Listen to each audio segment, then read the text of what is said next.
How you guys doing? My name's Vince.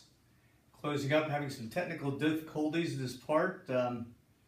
Right now, everybody for the lecture has gone, and it's gotten late. But I still what I'm doing besides this lecture at LCC is finishing up some video clips for the Kindle book that you are now enjoying.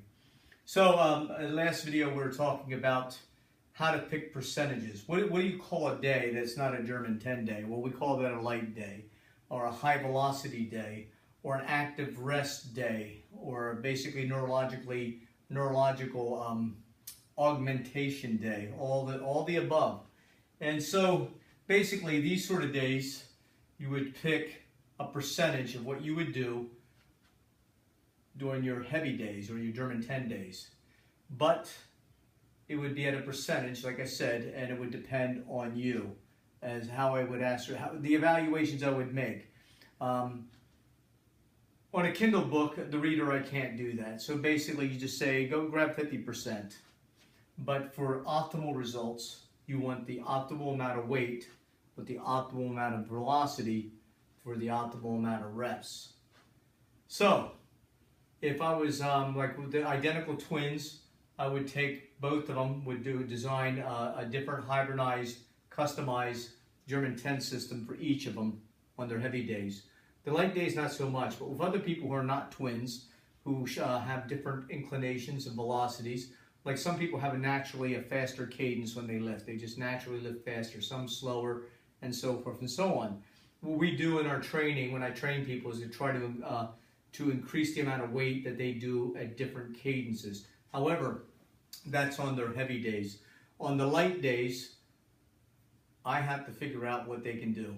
So basically, if you're an online client, I have you send 9 videos, essentially, several videos. What can you do in specific rep ranges for that's almost a repetition max?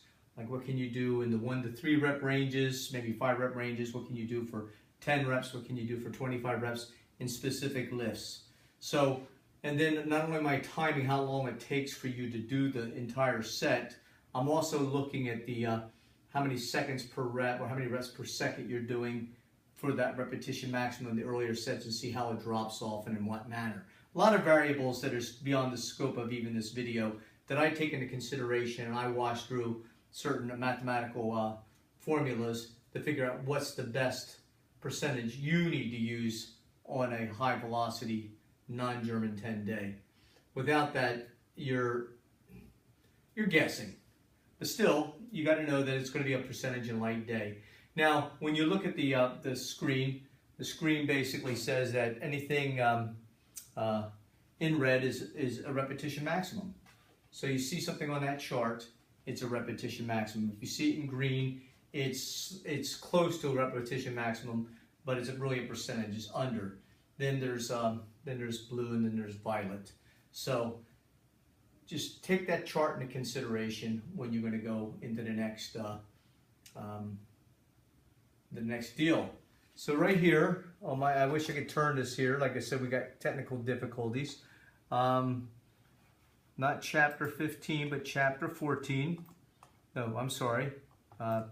Chapter 15 is what special considerations should you lift or have for the German 10s. Basically, one consideration is you don't want to employ this in every exercise you do every day, okay? You want to be a little prudent and just do it for the one exercise.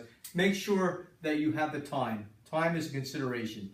Make sure that your family doesn't suffer, that you're not like running out of work early or coming to work late. You got to make sure you take care of your life circumstances and you do it in a required amount of time that's okay, that's suitable for you. Make sure that you don't have any injuries.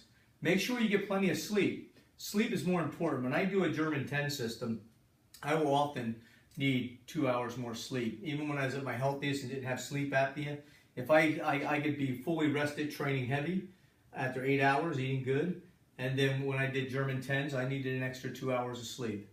And I had to make sure my diet was on. Avoid alcohol. That's a no-brainer. Alcohol does not help you in any way in your training whatsoever.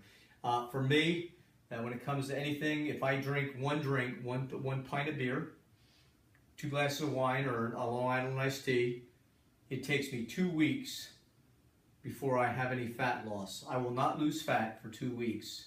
My blood serum, testosterone goes down. Your liver, the process, all the things that your liver is involved with in helping you to recover from a German 10 or any workout is impaired. Just get rid of alcohol. Okay, just period. Sleep better, eat good, lots of veggies.